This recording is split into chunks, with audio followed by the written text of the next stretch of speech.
SpaceX unveiled the hidden dilemmas of Starbase. In a shocking turn of events, SpaceX's Starbase in Texas has captured global attention, but not for reasons we anticipated. Recent investigations have unveiled a harrowing secret hidden within the confines of this celebrated launch site. Environmental agencies have raised alarms over the detrimental impacts Starbase operations are having on the surrounding ecosystem.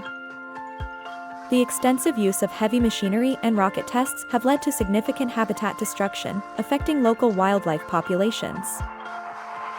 Moreover, the emissions from the rocket launches have introduced unprecedented levels of pollutants into the atmosphere, raising climate concerns.